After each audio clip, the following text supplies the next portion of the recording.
There had been many campaigns before Kharos Three.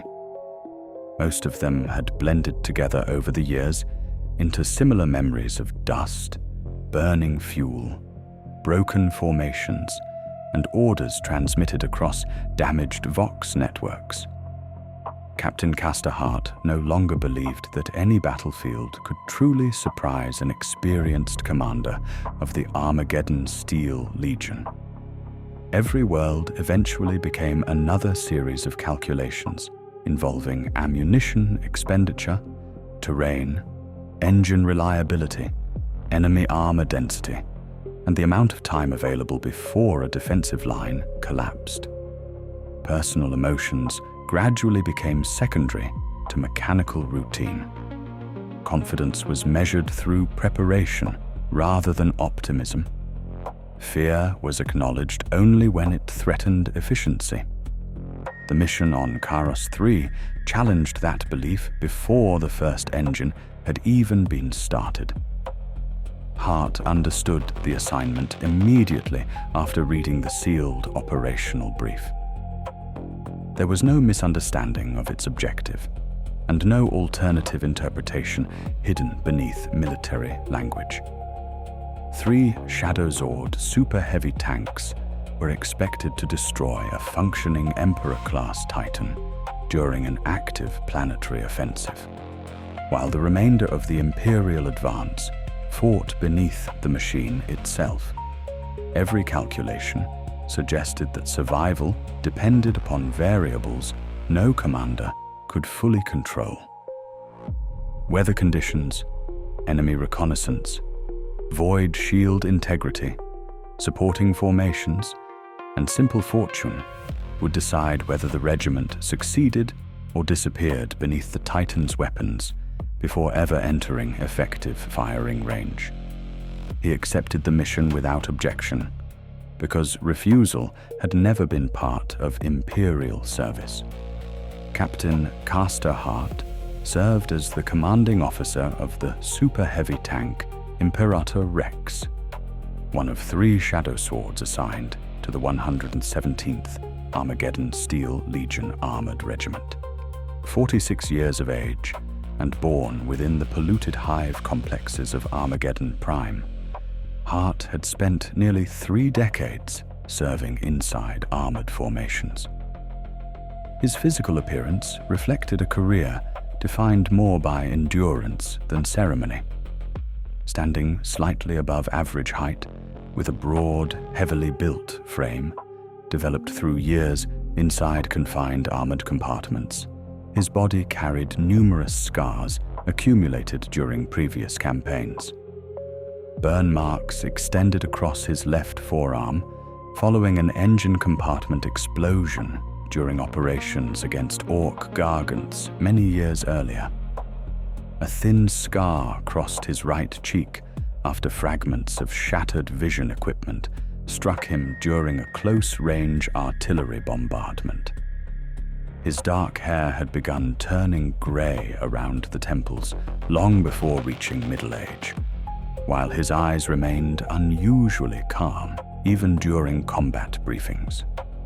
Officers serving beside him often described his expression as permanently analytical. He rarely displayed visible frustration or excitement regardless of the battlefield situation. His command philosophy had been developed through experience rather than doctrine alone. Hart believed that armored warfare rewarded discipline over aggression. Every unnecessary movement consumed fuel. Every careless engagement reduced future combat effectiveness. Every surviving crew represented years of accumulated battlefield knowledge that could never be replaced quickly. His crews respected him because he neither wasted lives nor hesitated when decisive action became necessary. Success was expected through preparation instead of inspiration. Inside Imperator Rex, every crew member had earned their position through years of continuous campaigning. Driver Marcus Heller possessed an exceptional understanding of super-heavy vehicle mobility across unstable terrain. His ability to maneuver nearly 300 tons of armored steel through collapsing ground had repeatedly prevented catastrophic immobilization during previous operations. Gunner Elias Dorn had spent over 14 years operating heavy anti-armor weapon systems and possessed remarkable patience while tracking distant targets. His firing discipline consistently reduced ammunition waste without sacrificing accuracy. Primary loader Victor Kessel and secondary loader Jonas Varek functioned with practiced coordination, maintaining steady ammunition flow even under violent vehicle movement. Communications specialist Adrian Holt managed encrypted Vox traffic between armored companies, while simultaneously filtering countless battlefield transmissions into usable intelligence. Every crew member understood both their assigned responsibility and the responsibilities of those beside them, should casualties require immediate replacement. The Imperator Rex itself represented one of the Imperium's most specialized armored weapons. Built upon the reinforced Baneblade chassis, but extensively modified for dedicated Titan hunting, the Shadowsword sacrificed general battlefield versatility in exchange for overwhelming anti-super heavy capability. Its immense volcano cannon occupied most of the forward fighting compartment, requiring massive internal stabilization systems and specialized ammunition storage arrangements. The weapon discharged concentrated energy capable of penetrating armor beyond the capability of conventional battle cannons. Supporting armament consisted primarily of defensive heavy bolters and lascannons, intended to protect the vehicle against infantry assaults and lighter armored threats approaching vulnerable sectors. Thick adamantium armor protected vital systems. Although no commander mistakenly believed even a Shadowsword could survive prolonged direct engagement against a Titan's primary weapons, maintenance requirements remained extensive. Following every combat deployment, hundreds of individual mechanical inspections became necessary before operational readiness could be restored. Cooling systems required constant monitoring after repeated volcano cannon discharges. Suspension assemblies endured extraordinary stress across uneven terrain. Engine servicing demanded experienced Mechanicus personnel familiar with ancient standard template construct machinery, preserved through ritual as much as engineering. Despite this complexity, Shadowswords maintained a reputation for reliability when operated by experienced crews and properly supported by logistical formations. Hart considered the machine an extension of the regiment, rather than personal property. Every successful engagement reflected decades of manufacturing, maintenance, training, and logistical effort extending far beyond the crew occupying its interior. Alongside Imperator Rex operated two equally experienced sister vehicles. Lieutenant Garen Cassius commanded the Shadowsword Iron Vow. Younger than Hart by nearly a decade, Cassius possessed an aggressive operational style balanced by considerable tactical intelligence. He originated from Hell's Reach and had earned rapid promotion after repeated successes against heavily fortified Orc positions. Unlike many ambitious officers, Cassius accepted criticism willingly and adjusted his methods when presented with better tactical alternatives. His crew mirrored his personality, operating efficiently during rapid maneuver warfare, while maintaining strict discipline under pressure. The third vehicle, Saint Drusus, fell under the command of veteran commander Helena Murdoch. She had spent more years inside super heavy armored formations than either of her fellow commanders. Few officers within the regiment possessed equivalent operational experience. Murdoch had survived campaigns against Orc empires, renegade planetary militias, Tyranid splinter fleets, and chaos incursions across multiple sectors. Her reputation rested not upon dramatic battlefield heroics, but consistent operational success achieved through calculated risk management. Younger officers frequently sought her assessment before major engagements, because experience often revealed dangers absent from operational maps. Although their command styles differed considerably, the three officers shared identical understanding regarding armored warfare. Individual reputation held little value compared to coordinated fire discipline. A lone Shadowsword represented a dangerous vehicle. 3 coordinated Shadowswords, functioning through synchronized communication, became one of the Imperium's most effective Titan hunting formations, available outside dedicated Titan legions. None of them viewed the coming mission as glorious. Each commander recognized that destroying an Emperor-class Titan required conditions rarely encountered during conventional warfare. Enemy void shields needed weakening through supporting fire. Terrain had to provide concealment during approach. Enemy armored reserves required containment by allied formations. Firing positions demanded sufficient stability for accurate volcano cannon discharge, while remaining concealed long enough to avoid immediate retaliation. Failure at any stage would almost certainly destroy every vehicle committed to the operation. When Captain Hart completed reviewing the operational orders, he folded the briefing carefully before placing it inside his command compartment, without further comment. No speech was delivered to reassure the crew. No promises regarding survival were offered. Every individual inside Imperator Rex understood exactly what had been assigned. The engine crews simply continued preparing another day of war, knowing that this campaign would demand every lesson accumulated throughout decades of service, and that somewhere beyond the gathering sandstorm, a god machine designated Wrath Ignus was already advancing toward the Imperial lines.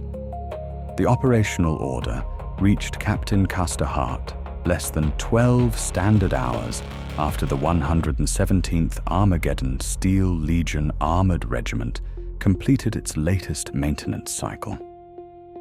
Unlike routine deployment instructions distributed across the regiment's command network, this transmission arrived through encrypted command channels reserved for strategic-level operations.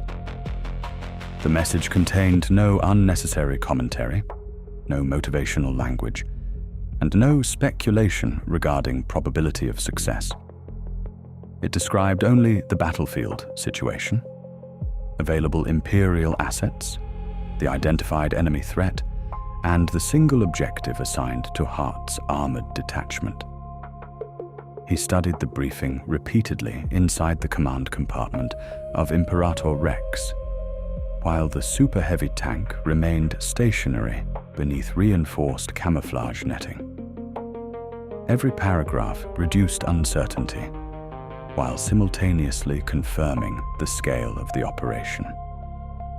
Kharos Three had become one of the most strategically valuable industrial worlds within its subsector, due to its immense deposits of rare minerals and its naturally stable geological foundations. Thousands of years earlier, an asteroid impact had carved an enormous basin into the planet's northern hemisphere. Rather than abandoning the crater, Imperial engineers transformed it across centuries into Helios Crater Void Port, one of the largest orbital logistics facilities in the surrounding sector.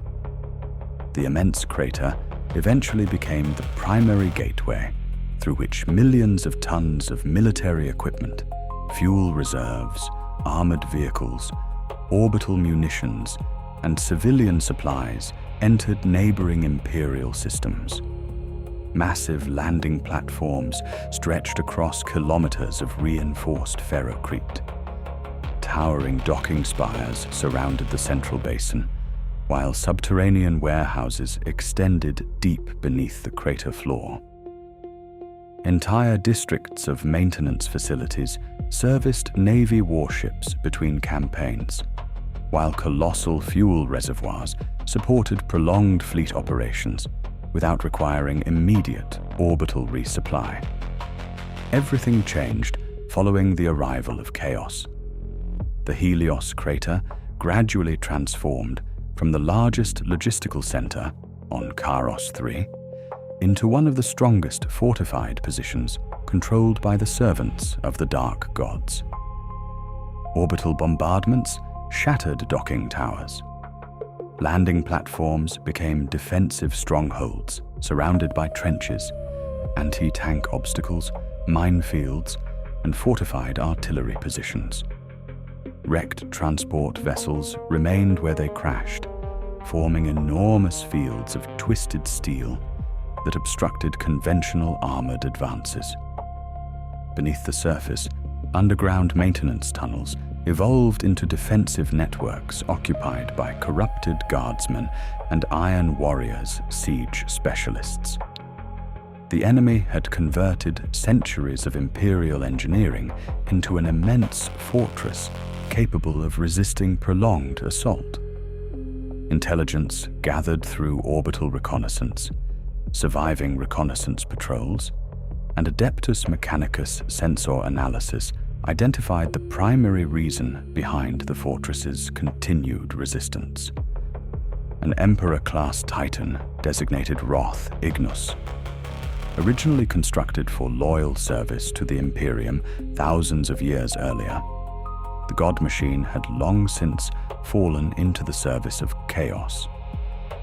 Although much of its original construction remained intact, extensive corruption had altered significant portions of its structure. Towering hundreds of meters above the battlefield, Wrath Ignus dominated every operational map. Entire armored companies appeared insignificant beside its immense legs. The Titan possessed multiple primary weapon systems capable of destroying armored formations with single discharges, while layered void shield generators absorbed extraordinary volumes of incoming fire before allowing physical damage to reach the armored hull beneath. Its mere presence prevented the Imperial offensive from achieving breakthrough. Every previous attempt to neutralize the Titan had failed. Long-range artillery lacked sufficient concentration to collapse the void shields before enemy counter-battery fire silenced Imperial guns. Marauder bomber formations attempting attack runs suffered devastating casualties from traitor anti-aircraft batteries and escort aircraft before reaching effective bombing distance. Smaller armored units found themselves destroyed by the Titan's secondary weapons long before their own fire could threaten its armor. Even coordinated assaults conducted by multiple Imperial formations had only succeeded in slowing its advance while suffering unacceptable losses. Higher command concluded that conventional battlefield doctrine no longer offered a practical solution. Instead, the destruction of Wrath Ignus would depend upon 3 Shadowswords. Hart left the command compartment and crossed the maintenance bay, where Imperator Rex dominated the reinforced shelter. Hundreds of maintenance personnel from attached Adeptus Mechanicus support detachments continued inspecting the vehicle, despite already completing scheduled servicing earlier that day. Servo arms lifted replacement armor plates into position, while robed tech priests conducted lengthy diagnostic rituals around the volcano cannon's focusing assemblies. Engine seers monitored reactor output through banks of ancient machine interfaces, whose designs had remained largely unchanged for thousands of years. The logistical effort surrounding a single Shadowsword rivaled that required for entire armored companies. Fuel tankers transferred refined promethium into protected storage compartments beneath constant security. Specialized Munitorum vehicles delivered volcano cannon ammunition individually, because each enormous shell required careful handling throughout transportation. Recovery vehicles remained nearby should mechanical failures occur before deployment. Spare track links, suspension components, cooling assemblies, and replacement optics filled dedicated engineering transports, accompanying the super heavy detachment wherever it deployed. No Shadowsword ever fought alone. Following confirmation of the operational briefing, Hart assembled the commanders of the remaining 2 super heavy tanks inside a reinforced command bunker, positioned several kilometers behind the advancing Imperial front. Lieutenant Garen Cassius arrived first, wearing the dust-covered armored coat characteristic of Armageddon Steel Legion officers. Veteran Commander Helena Murdoch entered moments later, carrying several annotated battlefield maps beneath one arm. Waiting inside the operations chamber were senior representatives from every major formation assigned to the offensive. Tallarn Desert Raider officers occupied one section of the planning table, while Armageddon Steel Legion staff coordinated armored movements through detailed terrain projections. Nearby stood officers from the Imperial Fists, their massive power armor contrasting sharply against the comparatively modest appearance of the Imperial Guard commanders surrounding them. Adeptus Mechanicus Magi supervised battlefield telemetry alongside naval liaison officers responsible for orbital communication and reconnaissance updates. No individual commander controlled the offensive. Every participating force represented one component within a carefully synchronized assault. The Tallarn Desert Raiders received responsibility for highly mobile reconnaissance and flank security. Their centuries of experience fighting across hostile desert worlds made them uniquely suited for navigating the unstable dune fields surrounding Helios Crater. Fast-moving, armored reconnaissance elements would identify navigable routes, while mechanized infantry screened advancing Imperial armor against enemy ambushes concealed by the sandstorm. The Armageddon Steel Legion formed the offensive's armored backbone. Thousands of mechanized infantry advanced alongside hundreds of tanks, ranging from Chimera armored carriers to Lehman Russ battle tanks, supported by Basilisk artillery positioned well behind the front. Their task involved maintaining constant pressure across the defensive perimeter, preventing Chaos armored reserves from disengaging and reinforcing the Titan's immediate surroundings. The Imperial Fists received the responsibility of attacking directly into the shattered infrastructure beneath Wrath Ignus. Their companies would assault collapsed docking platforms, fortified maintenance complexes, and heavily defended bastions occupied by iron warriors. Every bunker captured forced the traitor defenders into increasingly confined positions, while simultaneously drawing hostile attention toward the central battlefield. For Hart's detachment, however, the operational briefing remained remarkably concise. The 3 Shadowswords would not participate in the initial breakthrough. Instead, they would disappear. Command intelligence predicted that a massive planetary sandstorm moving across the northern desert would reduce visibility to dangerously low levels during the offensive. While most commanders considered the approaching weather an operational complication, Imperial planners identified an opportunity. Under cover of the storm, Imperator Rex, Iron Vow, and Saint Drusus would separate from the main armored advance before maneuvering around the western perimeter of Helios Crater, using terrain inaccessible to larger formations. Their route deliberately avoided direct engagement whenever possible. Every kilometer advanced without revealing their position increased the probability of mission success. Should enemy armored formations intercept them, they would destroy the obstruction as quickly as possible before resuming movement. Should reconnaissance aircraft detect them, they would rely upon the sandstorm's interference to break visual contact.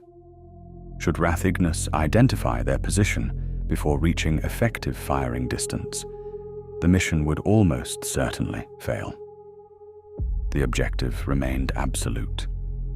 Wait until the Titan's void shields had been sufficiently weakened by the broader Imperial offensive.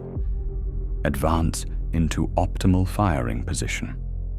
Coordinate all 3 volcano cannon discharges into predetermined structural weaknesses identified by Mechanicus analysts.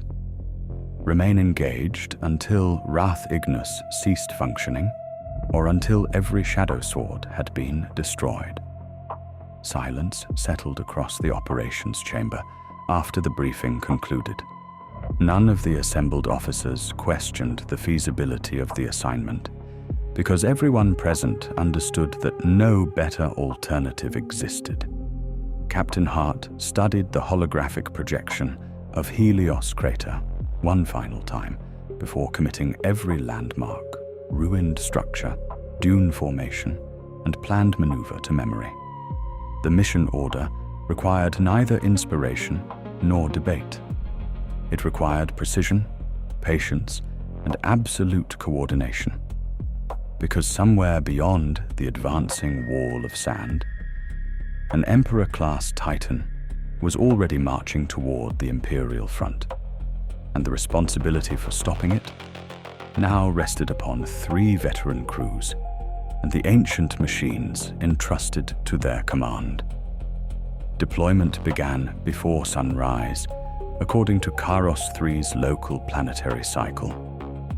Although the distinction between day and night held little practical meaning beneath the dense wall of airborne sand already sweeping across the northern hemisphere, long before the armored column received permission to advance, Captain Castor Hart stood atop the command cupola of Imperator Rex, observing the horizon through magnified optics. The rising sun appeared only as a dull amber glow behind several kilometers of suspended dust. Wind velocity continued increasing throughout the morning, carrying fine mineral particles capable of infiltrating machinery, reducing visibility, and gradually reshaping entire dune formations within hours. To many commanders, the approaching storm represented an obstacle. Hart viewed it as the single environmental condition capable of keeping 3 Shadowswords alive during the opening phase of the operation. The deployment zone occupied an abandoned ore processing complex approximately 70 kilometers west of Helios Crater. Decades earlier, the facility had refined minerals extracted from nearby open pit mines before being abandoned once production shifted closer to the expanding Void Port. Only reinforced foundations, collapsed storage silos, broken conveyor systems, and partially buried maintenance structures remained. The ruins now served as temporary concealment for Imperial armored formations assembling beyond enemy observation. Despite the growing storm, the deployment area remained remarkably organized. Hundreds of armored vehicles occupied carefully designated staging sectors according to operational priority. Chimera armored carriers lined the eastern perimeter, while recovery vehicles, fuel carriers, ammunition transports, and engineering detachments filled the spaces between advancing armored battalions. Mobile field hospitals established reinforced treatment stations beneath camouflage shelters. Vox relay vehicles continuously exchanged encrypted communications with orbiting fleet assets, while Adeptus Mechanicus maintenance teams completed final machine inspections before combat operations officially commenced. The 117th Armageddon Steel Legion functioned with practiced efficiency developed through decades of mechanized warfare. Unlike infantry formations accustomed to lengthy defensive preparations, Steel Legion doctrine emphasized continuous movement supported by disciplined logistical coordination. Every transport vehicle departed according to predetermined schedules. Ammunition distribution remained synchronized with fuel allocation. Engineering detachments followed specific armored companies responsible for obstacle clearance and emergency battlefield repairs. Every crew understood precisely where they belonged before receiving movement authorization. Hart observed the activity without interfering. His own responsibility remained focused entirely upon the 3 Shadowswords. Imperator Rex stood nearest the deployment route leading toward the western desert.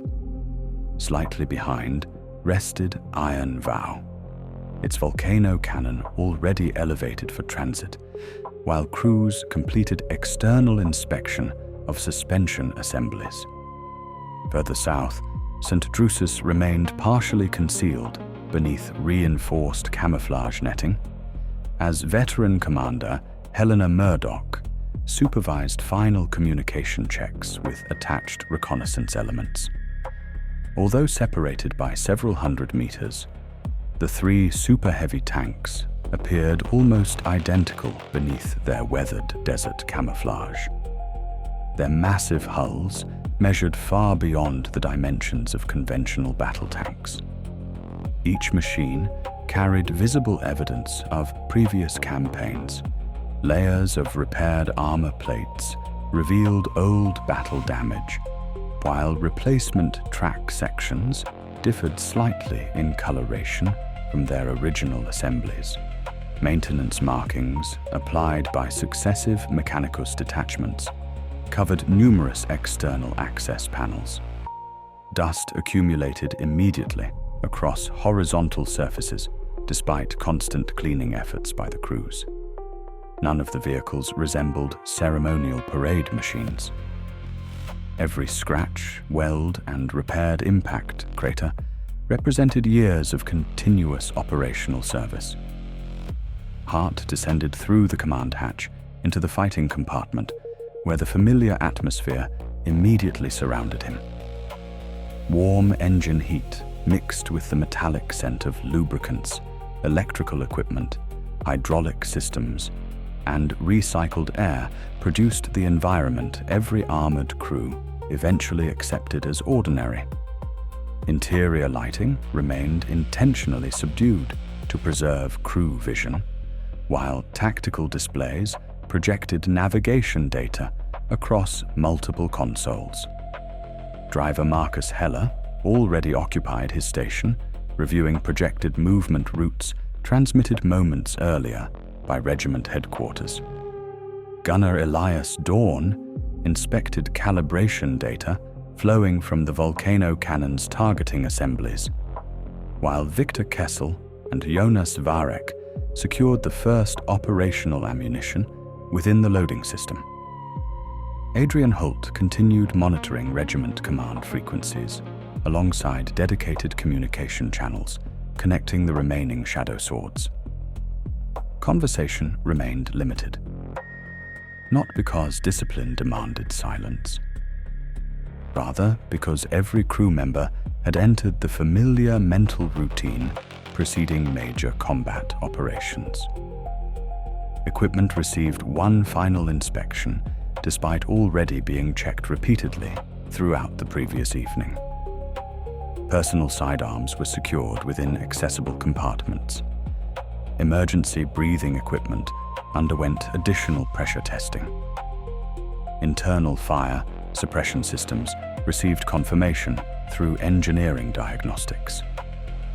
Every emergency procedure remained mentally rehearsed, regardless of whether it would ever become necessary. Hart moved methodically between stations, speaking only when clarification became necessary.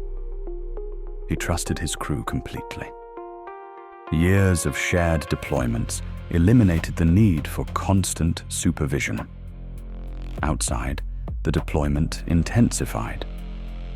The first mechanized infantry battalions departed their staging positions beneath escort from Lehman Russ battle tanks, advancing toward Helios Crater's southern approaches. Long columns of Chimera transports disappeared gradually into the growing haze, while self-propelled artillery repositioned toward predetermined firing sectors further behind the advancing front. To the north, Tallarn Desert Raider formations prepared differently. Rather than concentrating into large armored columns, their lighter reconnaissance vehicles dispersed across enormous distances before entering the desert individually or in small groups. Specialized desert crews understood that survival depended upon mobility rather than concentrated armor. Their knowledge of dune navigation exceeded that possessed by nearly every other Imperial regiment participating in the campaign. Even beneath deteriorating weather conditions, they maintained remarkable confidence while disappearing into terrain already becoming difficult to observe. The Imperial Fists advanced last. Hart watched the towering Space Marines board heavily armored transports accompanied by land raiders, predators, and specialized engineering vehicles intended for siege assaults. Unlike the Guard, the Astartes displayed little visible concern regarding the approaching sandstorm.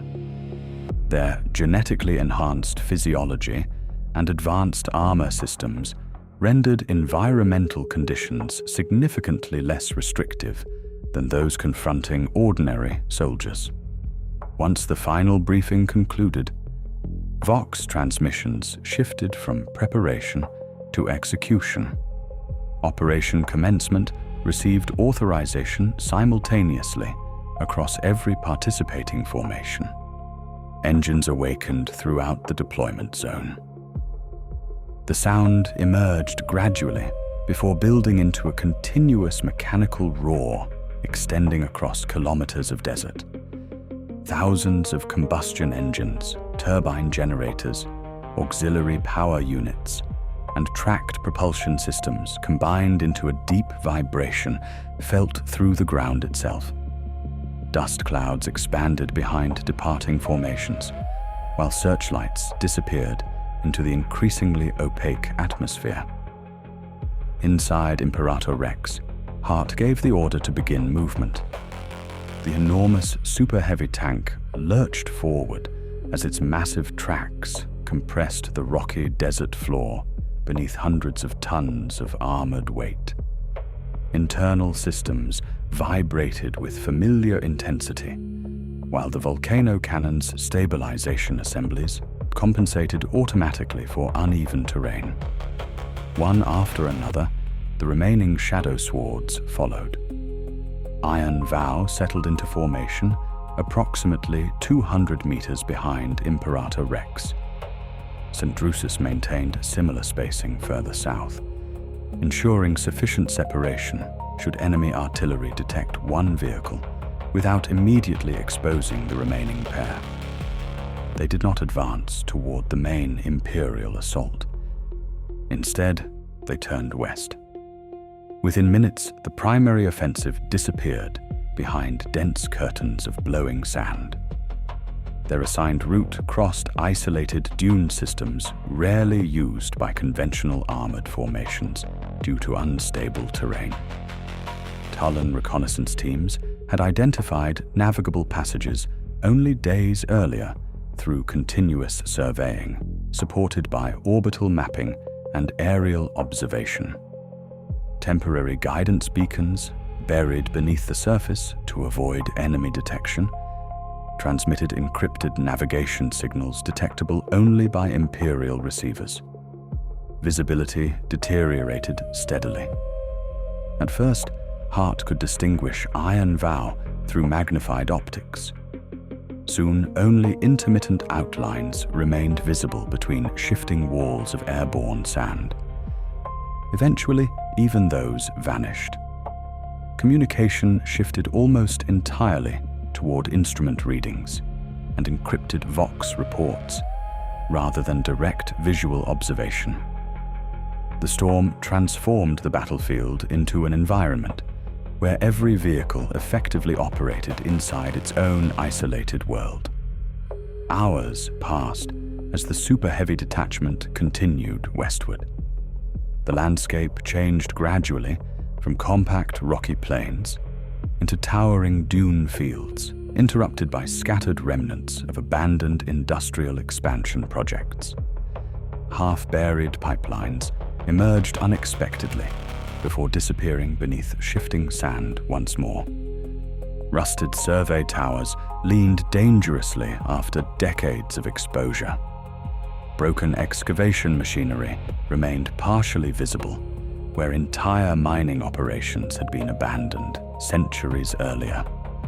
Despite the harsh conditions, signs of ongoing war appeared increasingly frequent. Destroyed Imperial reconnaissance vehicles lay overturned along dried riverbeds. Burned-out chaos, armored transports marked previous skirmishes fought weeks before the current offensive. Craters left by orbital bombardments interrupted otherwise untouched dunes, while abandoned defensive positions suggested earlier attempts to delay enemy advances toward Helios Crater. No bodies remained, only equipment and destruction. Hart interpreted every observation as evidence confirming the enemy's expanding defensive perimeter. Late in the deployment, Adrian Holt interrupted the steady rhythm of navigation reports. Forward Tallarn reconnaissance elements confirmed the first indirect visual contact with the operational objective. The transmission contained no unnecessary detail. Only coordinates, estimated distance, movement direction, and atmospheric interference levels. Hart climbed once more into the command cupola, despite the abrasive sand striking exposed armor plating with constant force.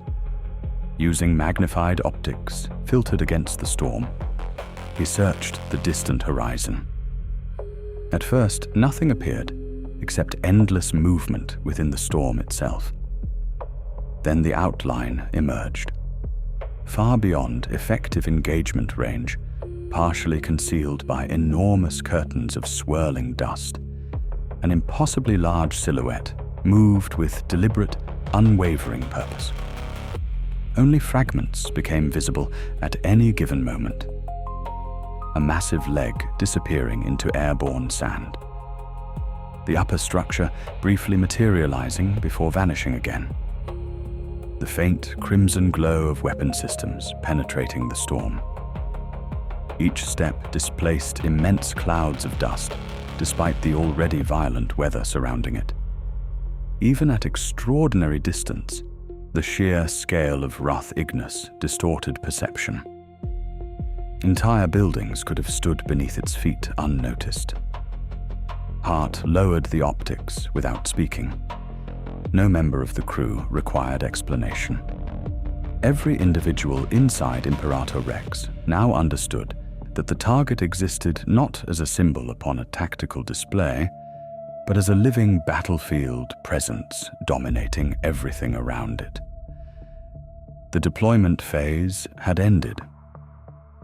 Ahead lay only the desert, the storm, and the slow approach toward the largest enemy any armored crew could reasonably be ordered to destroy. By the time Captain Castor Hart's detachment entered the outer perimeter surrounding Helios Crater, the sandstorm had matured into a planetary-scale weather system. What had begun as reduced visibility during deployment had evolved into an environment capable of reshaping the battlefield itself. Wind speeds exceeded levels normally considered safe for armored maneuver, carrying billions of abrasive mineral particles across the desert with relentless force. Even the thick frontal armor of the 3 Shadowswords produced a continuous metallic hiss as fine grains struck every exposed surface. External optics required constant automated cleaning, while range-finding systems compensated continuously for atmospheric distortion.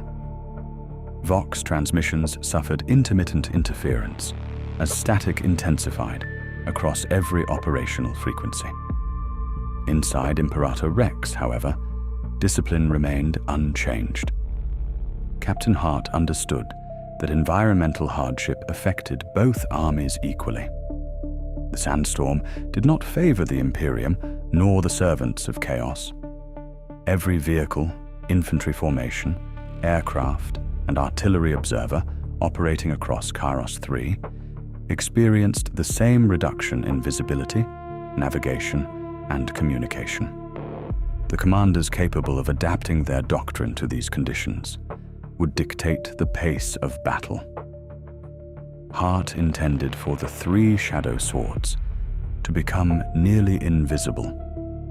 Unlike standard armored companies advancing directly toward enemy positions, the super heavy detachment continued maneuvering independently along the western approaches to Helios Crater. Every kilometer placed greater distance between them and the main Imperial offensive, reducing the likelihood that enemy reconnaissance would associate their movement with the larger attack. The separation required absolute confidence in navigation. There would be no nearby infantry support, no accompanying artillery batteries, and no immediate armored reserves should unexpected resistance emerge. Only 3 super-heavy tanks crossed an increasingly hostile desert. The terrain surrounding Helios Crater differed significantly from the open dune fields encountered earlier during deployment. Geological upheaval caused by the ancient asteroid impact had fractured the surrounding landscape into overlapping ridges, hardened basalt outcroppings, collapsed lava shelves, and enormous wind-carved escarpments. Over countless centuries, shifting sand gradually buried much of this ancient terrain beneath unstable dunes, while leaving scattered sections of exposed rock protruding above the desert floor. These formations became critical to Hart's advance. Shadowswords possessed overwhelming firepower, but limited maneuverability compared to conventional battle tanks. Their immense weight prevented rapid directional changes, while their height made concealment difficult across completely open terrain. Every movement, therefore, depended upon carefully selecting routes that minimized exposure without sacrificing forward progress. Marcus Heller guided Imperator Rex through narrow valleys, carved naturally between ancient rock formations.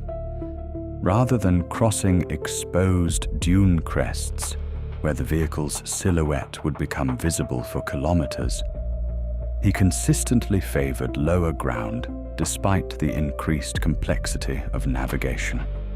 Massive sandstone walls occasionally rose high enough to shield the entire vehicle from long-range observation. Although these routes demanded slower movement, they significantly reduced the possibility of enemy visual detection. Hart approved every decision. Speed held little value if the Titan identified their position prematurely. Behind Imperator Rex, Iron Vow and Saint Drusus mirrored the same disciplined maneuver pattern. Lieutenant Garen Cassius maintained precise interval spacing without allowing the formation to compress unnecessarily. Veteran Commander Helena Murdoch remained slightly offset from the main route, providing additional observation while preventing all three vehicles from becoming vulnerable to a single concentrated artillery strike. Even separated by hundreds of meters, the three commanders functioned almost instinctively. Years of shared campaigning eliminated unnecessary communication. Brief Vox transmissions replaced lengthy discussions. Position confirmed. Speed adjusted. Terrain clear. Continue advance. The surrounding landscape became increasingly dominated by abandoned Imperial infrastructure constructed during Helios Crater's expansion centuries earlier. Massive cargo transit roads emerged unexpectedly from beneath shifting dunes before disappearing once again beneath accumulated sand. Reinforced bridges extended across dried river channels despite no flowing water remaining for generations. Long sections of buried rail networks surfaced intermittently, their steel tracks twisted from orbital bombardment and decades of neglect. Hart recognized every structure as both opportunity and danger. The roads offered faster movement, but remained obvious avenues for enemy surveillance. The bridges created predictable choke points vulnerable to ambush. Railway embankments provided excellent observation positions while simultaneously exposing any armored force attempting to cross them. Accordingly, the detachment avoided nearly all existing transportation corridors. Instead, they maneuvered through terrain considered unsuitable for conventional military traffic. The western sector contained numerous abandoned excavation sites left behind after centuries of industrial mining. Immense quarry pits interrupted the natural landscape, while gigantic spoil mounds rose above surrounding dunes like artificial hills. Conveyor foundations, collapsed processing stations, and rusting extraction towers remained scattered across the desert, their original purpose forgotten long before the current war began. For Hart, these ruins represented ideal concealment. The immense steel skeletons disrupted thermal signatures, while broken industrial structures fragmented recognizable vehicle silhouettes when viewed through distant optics. Every collapsed refinery became another temporary observation position. Every abandoned maintenance depot offered another opportunity to halt, inspect surrounding terrain, and continue advancing without exposing the detachment unnecessarily. Several times during the march, Hart ordered complete engine idle beneath ruined industrial superstructures, while reconnaissance updates arrived from Tallarn forward observers. Patience remained their greatest weapon. The broader battlefield continued evolving beyond their immediate surroundings. Through intermittent Vox reports transmitted by Imperial Command, Hart gradually assembled an increasingly detailed understanding of the offensive unfolding several dozen kilometers east. The Armageddon Steel Legion had successfully breached multiple outer trench systems surrounding Helios Crater, despite determined resistance from entrenched Chaos defenders. Mechanized infantry continued advancing alongside Lehman Russ armored companies through shattered loading districts, while Basilisk artillery maintained constant bombardment against identified defensive concentrations. Further toward the crater's center, Imperial Fists assault companies engaged Iron Warriors in brutal close-range fighting throughout the wrecked docking complexes. Entire landing platforms changed control repeatedly as both legions fought room by room through collapsed hangars, maintenance tunnels, and fortified command bunkers. The battle beneath Wrath Ignus had already begun, exactly as operational planners intended. Hart deliberately ignored requests for additional battlefield detail. Every report unrelated to his assigned mission risked unnecessary distraction. His objective remained singular: destroy the Titan. Nothing else. As the detachment advanced deeper into the western approaches, the sandstorm produced an unexpected tactical advantage, exceeding even initial intelligence estimates. Visibility deteriorated beyond 200 meters. Several times, Iron Vow disappeared completely from Imperator Rex, despite maintaining correct formation spacing. Only encrypted positioning signals confirmed the vehicle remained exactly where expected. The same atmospheric conditions affected enemy observation equally. Long-range targeting systems lost effectiveness, while aerial reconnaissance became nearly impossible beyond localized sectors. Even orbital surveillance suffered substantial interference. Hart immediately adjusted operational procedures. Instead of advancing continuously, the detachment adopted alternating movement cycles. One Shadowsword advanced, while the remaining two remained stationary beneath available cover, observing surrounding terrain for unexpected enemy movement. Once the lead vehicle reached the next protected position, the remaining tanks repeated the process sequentially. The maneuver significantly reduced acoustic signatures, while preventing all three vehicles from moving simultaneously. Should enemy scouts detect engine noise, they would struggle to determine both numbers and direction. Every kilometer increased Hart's confidence that the detachment remained undiscovered. The natural geography surrounding Helios Crater also began favoring their approach. The ancient impact basin measured dozens of kilometers across, producing enormous elevation changes between the surrounding plateau and the crater interior. Wind erosion across thousands of yours created numerous natural access routes, descending gradually toward the basin floor. Many of these ancient channels later became service roads during the construction of the Void Port, before eventually falling into disuse after infrastructure expansion.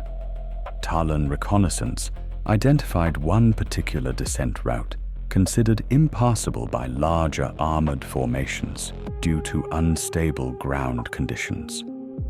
Mechanicus geological analysis suggested otherwise. Although unsuitable for conventional armored columns, the path remained structurally capable of supporting individual super-heavy vehicles, advancing carefully under experienced drivers. Marcus Heller studied the projected route before quietly acknowledging its feasibility. No alternative offered better concealment.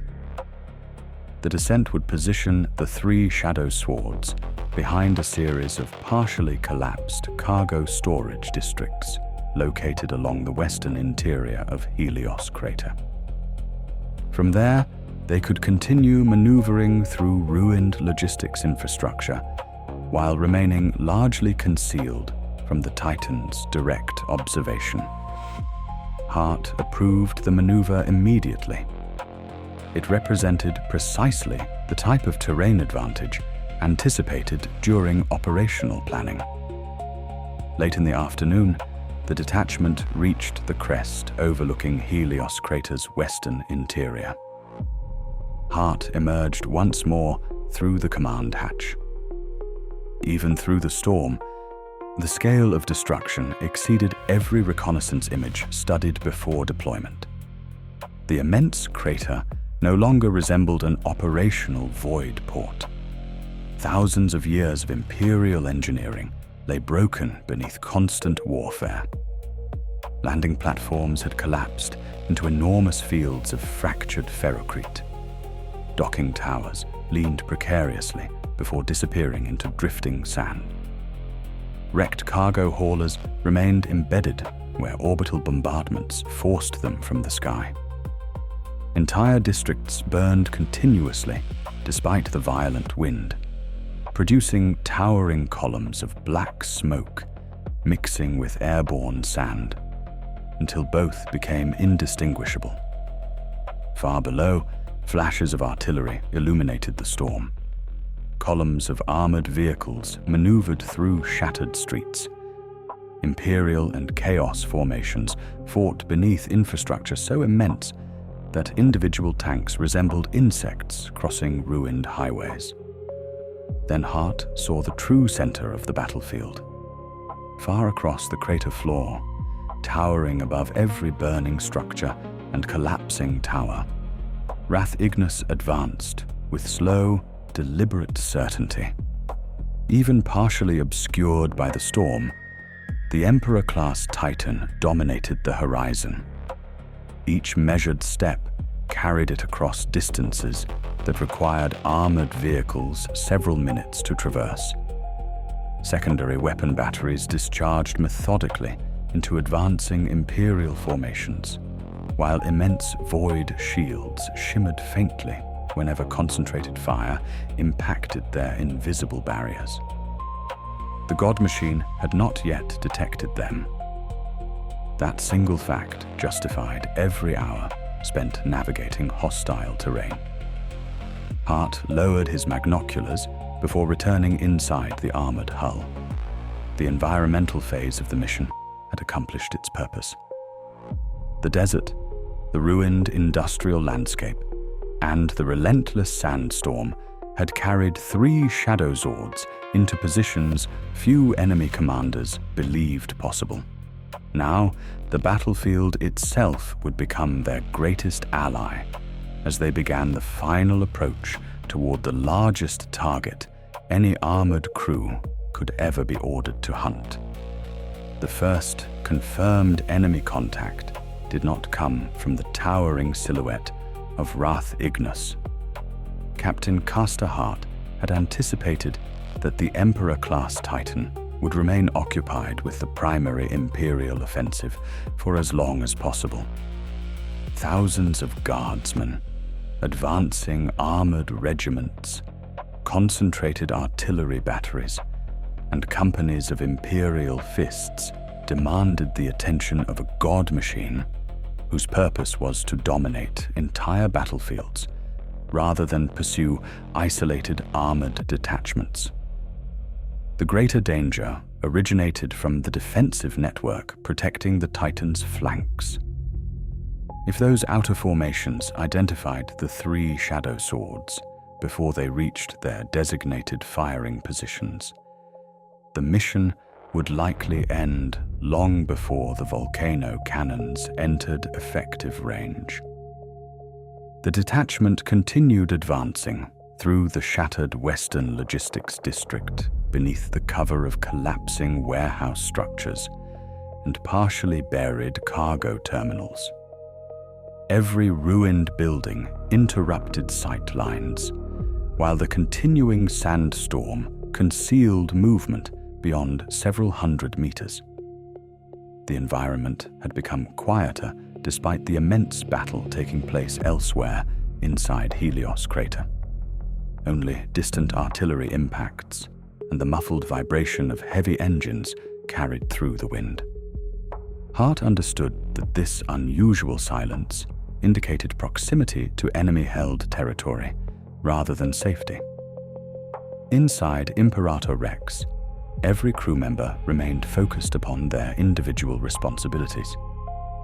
Marcus Heller reduced speed as the terrain became increasingly confined between collapsed cargo storage facilities. Elias Dorn kept the volcano cannon stabilized despite violent movement over broken ferrocrete, while simultaneously monitoring secondary weapon systems for close-range threats. Adrian Holt maintained continuous contact with Iron Vow and Saint Drusus, ensuring formation integrity despite limited visibility. No unnecessary conversation crossed the Vox. Only operational reports, distance, bearing, movement, engine status. The detachment approached the remains of an enormous freight transfer yard, where hundreds of cargo containers once awaited orbital transport. Most had been destroyed during earlier bombardments. Others remained stacked in unstable towers, leaning against shattered loading cranes. Large sections of reinforced pavement had collapsed into deep craters, forcing Marcus Heller to maneuver carefully between twisted steel beams and fractured concrete. The ruined industrial district created ideal concealment. It also created ideal ambush positions. Hart expected contact. He simply did not know where. The warning arrived from veteran commander Helena Murdoch. Her observation systems detected brief thermal signatures moving between collapsed maintenance structures approximately 1,000 meters northwest of the formation. The contacts disappeared almost immediately behind drifting sand, before positive identification became possible. Hart ordered an immediate halt without hesitation. All three Shadowswords ceased movement. Engines continued idling, while every available sensor concentrated toward the reported location. For nearly 2 minutes, nothing appeared. Only blowing sand crossed the battlefield. Then movement returned. A damaged cargo warehouse partially collapsed outward as tracked vehicles emerged one after another from concealed defensive positions. Their camouflage blended effectively against the surrounding ruins until they began moving. Long-barreled battle cannons rotated toward the advancing Imperial formation, while escorting infantry, fighting vehicles spread outward to establish firing positions between shattered buildings. Chaos armor.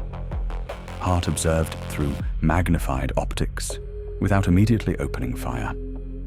The enemy formation consisted primarily of captured Imperial vehicles extensively modified after decades of corruption and continuous warfare. Several Lehman Russ battle tanks retained recognizable hull designs beneath layers of crude reinforcement plating welded unevenly across damaged armor. Corrupted symbols covered their original Imperial markings, while jagged iron spikes projected from hull surfaces supporting grisly battlefield trophies intended as psychological warfare. Their engineering reflected Iron Warrior's influence. Function always outweighed appearance. Additional vehicles accompanied the battle tanks. Predator tanks bearing unmistakable Space Marine construction advanced alongside corrupted Chimera transports converted into heavily armed support vehicles. Self-propelled anti-tank guns occupied elevated firing positions overlooking the western approach, while lighter reconnaissance vehicles maneuvered rapidly between ruined buildings, searching for additional Imperial units. The enemy possessed discipline. This was no disorganized collection of renegades. Hart recognized coordinated defensive doctrine. Further observation confirmed his assessment. Moving alongside the armored column marched squads of corrupted guardsmen wearing fragments of Imperial uniforms beneath scavenged armor. Their equipment displayed years of neglect, but remained combat effective.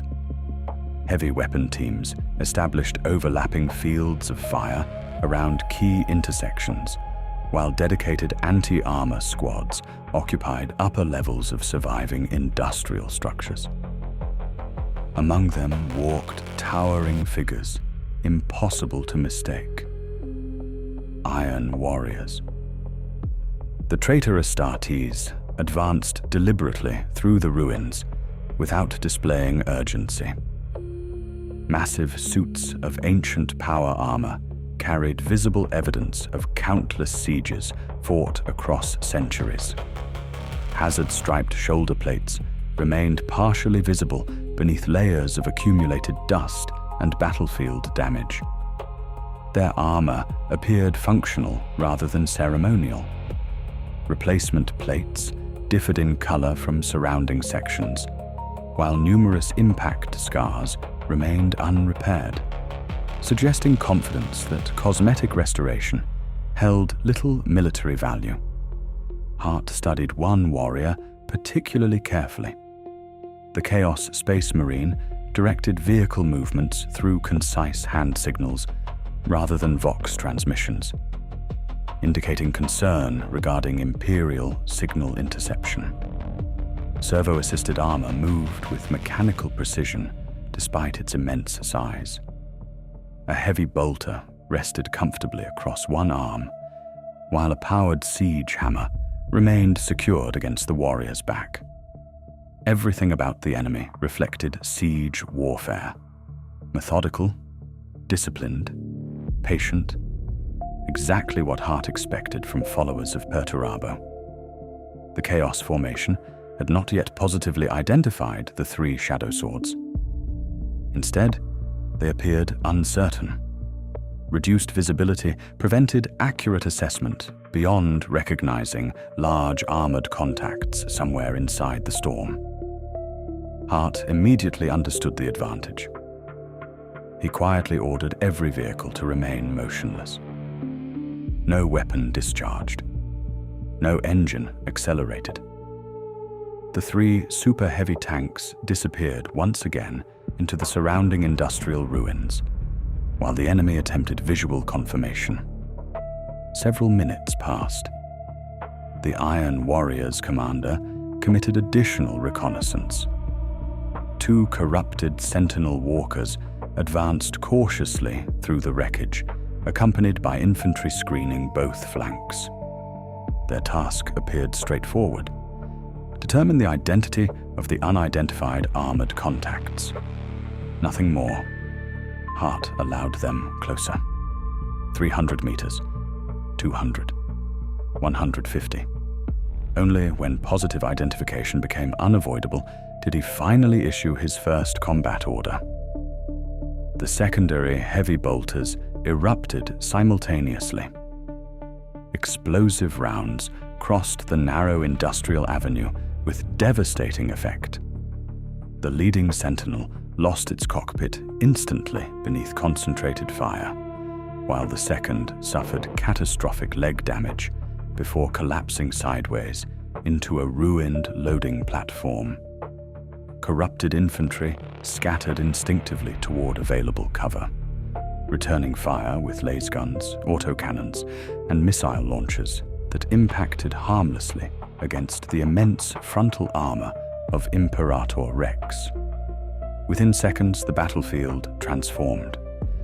Enemy armor accelerated immediately. Battle cannons rotated toward confirmed Imperial positions.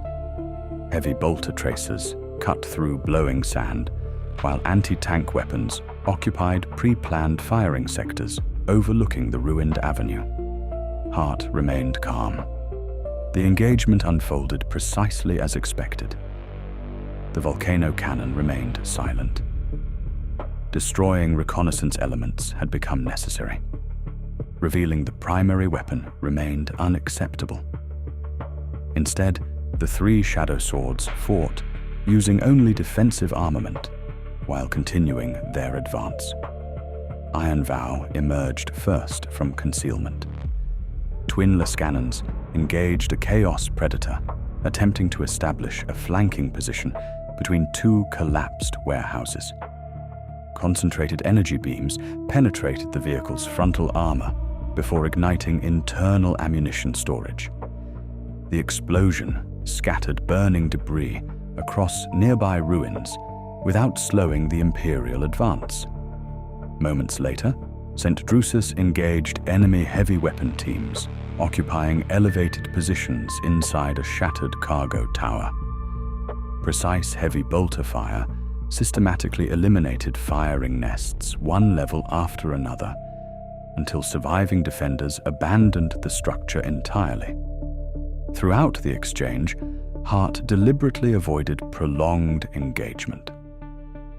Every second spent fighting outer defensive formations increased the likelihood that Wrath Ignus would eventually receive accurate reports concerning three Shadowswords approaching from the west. He transmitted concise instructions. Break contact. Continue movement. Do not pursue. The enemy attempted immediate interception. Several Leman Russ battle tanks advanced aggressively through intersecting streets, seeking to block the western access corridor. Their commanders likely believed they had encountered isolated Imperial armor, attempting reconnaissance, rather than a specialized Titan hunting detachment. Hart exploited that assumption. Marcus Heller accelerated Imperator Rex directly toward a partially collapsed warehouse instead of confronting the enemy armor head-on. Hundreds of tons of reinforced steel smashed through weakened outer walls without hesitation. Concrete dust filled the interior fighting compartment as massive structural beams collapsed harmlessly across the heavily armored hull. The super heavy tank emerged through the opposite side moments later, bypassing the prepared enemy firing positions entirely. Iron Vow and Saint Drusus repeated similar maneuvers using adjacent industrial structures. The Chaos armor found itself aiming toward streets the Imperial detachment no longer occupied. Frustration became evident within intercepted enemy Vox traffic. Iron Warriors officers rapidly attempted to reorganize pursuit elements, while corrupted guardsmen struggled to relocate advancing Imperial vehicles through deteriorating visibility. The sandstorm continued working in Hart's favor. Enemy coordination slowed. Visual tracking repeatedly failed. Every ruined warehouse concealed another avenue of escape. As the three Shadowswords pushed deeper into Helios Crater's western logistics district, the sounds of the brief engagement gradually faded behind them. The enemy remained alive, capable, determined. Most importantly, they were now aware that heavily armored Imperial vehicles operated somewhere along the western approaches. Hart accepted that consequence. Total secrecy had ended. Speed without recklessness now became essential. Ahead, beyond countless shattered buildings and drifting walls of sand, the immense silhouette of Wrath Ignus continued advancing against the main Imperial assault, still unaware that the greatest threat to its existence had just slipped through the first layer of its defensive screen. The brief engagement against the Iron Warriors' screening force concluded almost as quickly as it had begun. Captain Castor Hart deliberately refused to become entangled in a prolonged armored engagement, despite possessing the firepower to destroy several additional enemy vehicles. every minute spent exchanging fire increased the probability that higher enemy command would identify the true purpose of the 3 shadow swords. The destruction of Wrath Ignus remained the only objective that justified risking irreplaceable Titan hunting vehicles. Every secondary engagement therefore became an obstacle to bypass rather than a battle to win. Once the detachment had broken visual contact with the pursuing enemy armor, Hart ordered all 3 vehicles into a concealed maintenance district situated beneath the collapsed remains of an enormous orbital cargo distribution complex. The reinforced structure had partially survived years of bombardment because much of its engineering infrastructure extended below ground level. Massive overhead loading platforms had collapsed onto one another, creating layers of fractured ferrocrete supported by twisted steel beams. From above, drifting sand and shattered construction materials concealed nearly every access point leading into the complex. The position provided several immediate tactical advantages. The overhead debris significantly reduced thermal detection from distant observation posts. The surrounding industrial ruins interrupted direct line of sight toward the western approaches, while numerous escape routes remained available through former cargo service roads and maintenance tunnels large enough to accommodate super-heavy vehicles.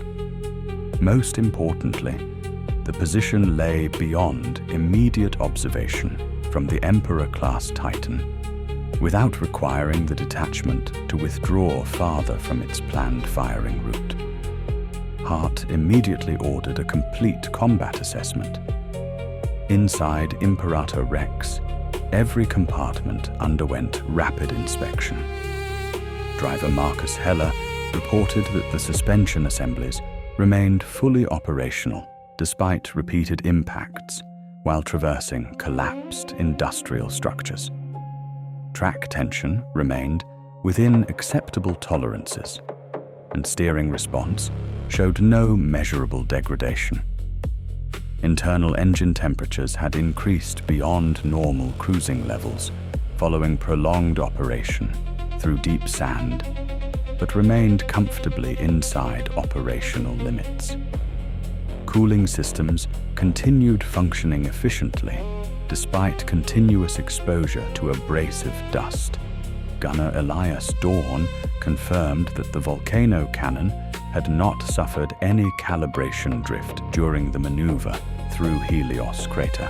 Stabilization assemblies remained synchronized, and targeting optics retained acceptable accuracy after repeated shock loads generated by collapsing buildings. Secondary weapon systems had expended ammunition during the encounter with the enemy reconnaissance force, but retained more than sufficient reserves for defensive engagements expected before reaching the Titan. Primary loaders Victor Kessel and Jonas Varek completed a full ammunition inventory. Every volcano cannon round remained secured. Not a single primary shell had been fired. That fact alone represented the greatest success achieved since entering enemy territory. Adrian Holt completed the communications assessment moments later. Internal command systems remained fully operational despite increasing atmospheric interference outside the vehicle. Long-range transmissions continued suffering intermittent disruption caused by the sandstorm, but dedicated encrypted channels linking the 3 Shadowswords remained reliable. Communication with higher Imperial command had become increasingly fragmented as the battle intensified throughout Helios Crater. Hart accepted the reduced contact without concern. From this point onward, independent decision-making had always formed part of the operational plan. Satisfied with Imperator Rex, Hart established communication with the remaining commanders. Lieutenant Garen Cassius reported minor superficial damage aboard Iron Vow. Several heavy bolter impacts had struck external armor plating during the brief engagement with Chaos reconnaissance elements. One lascannon housing required minor recalibration after fragments from a collapsing warehouse damaged its protective shielding. Neither issue affected combat capability. Fuel consumption remained slightly above projected estimates due to the difficult terrain encountered throughout the western approaches. Yet sufficient reserves remained to complete the mission and reach the designated extraction corridor should circumstances permit. Veteran Commander Helena Murdoch submitted the final report. Saint Drusus had escaped structural damage entirely. Her crew reported only accelerated wear upon external filtration systems caused by the increasingly violent sandstorm. Several replacement filter assemblies had already been installed during short halts throughout the advance. Mechanicus maintenance personnel accompanying the detachment completed additional inspections, while the crews remained concealed inside the ruined logistics district. For nearly 30 minutes, the battlefield seemed strangely distant. Only the continuous vibration beneath the ground reminded Hart that the primary offensive remained underway beyond the ruined industrial horizon. Eventually, the distant thunder resolved into identifiable weapon discharges. The battle around Wrath Ignus had intensified considerably. Intermittent Vox fragments reached Adrian Holt through overwhelming static. Armageddon Steel Legion formations continued advancing through the southern sectors of Helios Crater, despite mounting resistance from entrenched Chaos armor. Tallarn reconnaissance detachments reported successful harassment of enemy reinforcement columns attempting to maneuver across the eastern dunes. Imperial Fists companies remained heavily engaged among the shattered docking platforms, where close quarters fighting continued beneath the immense shadow of the Titan. No report suggested decisive success. No report suggested complete failure. The offensive continued exactly as operational planners anticipated. Every formation fought for ground measured in meters, while the Emperor-class Titan dominated the center of the battlefield. Hart unfolded the latest tactical projection across the command table inside Imperator Rex.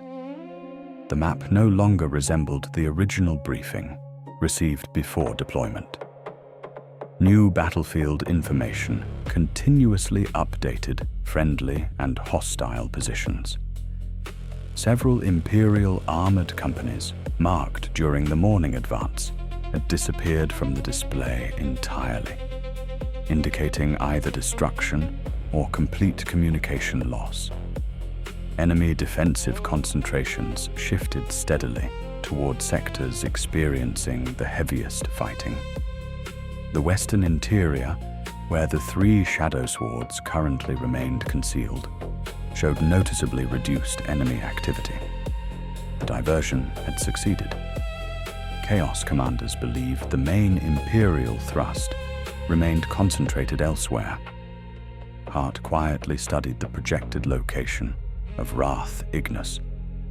Mechanicus battlefield telemetry estimated gradual degradation of the Titan's defensive void shields, following hours of sustained bombardment from Imperial artillery, orbital fire support, and countless armored engagements. The immense energy barriers remained fully functional, but no longer operated at peak efficiency. Repeated impacts forced the shield generators into continuous regeneration cycles that slowly reduced their overall resilience. That development represented the exact condition anticipated during mission planning. Not yet vulnerable, no longer untouchable. The timing of the final approach would determine everything. Outside the ruined maintenance complex, reconnaissance continued. Tallarn Desert Raider scout teams transmitted updated observations from concealed positions scattered throughout the Western Industrial District. Their lightly equipped patrols moved where armored vehicles could not, navigating collapsed drainage channels, abandoned utility corridors, and buried service trenches, while remaining almost invisible beneath the sandstorm. Their reports confirmed increasing enemy movement toward the southern battlefront, as Iron Warriors commanders committed additional armored reserves against the Imperial breakthrough. The western flank continued thinning. Hart interpreted every report through the perspective of an armored commander rather than an infantry officer. Fewer defenders meant fewer opportunities for detection. Reduced enemy movement also indicated diminishing logistical support along that sector.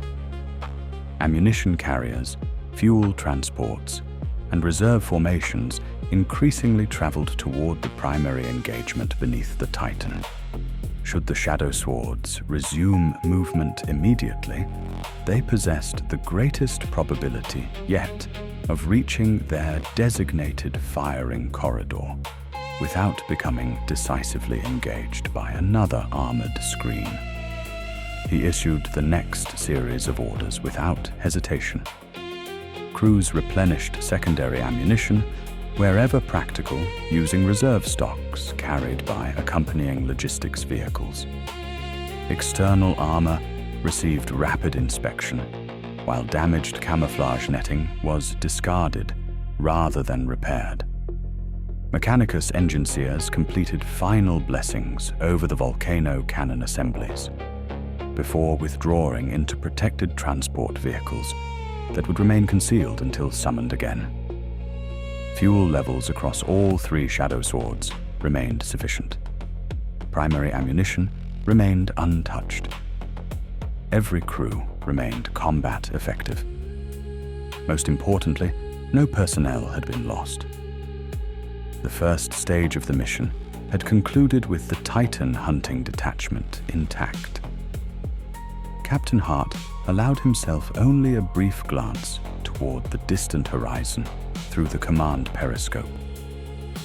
Beyond countless ruined warehouses and drifting curtains of sand, the towering silhouette of Wrath Ignus continued exchanging devastating fire against the advancing Imperial assault.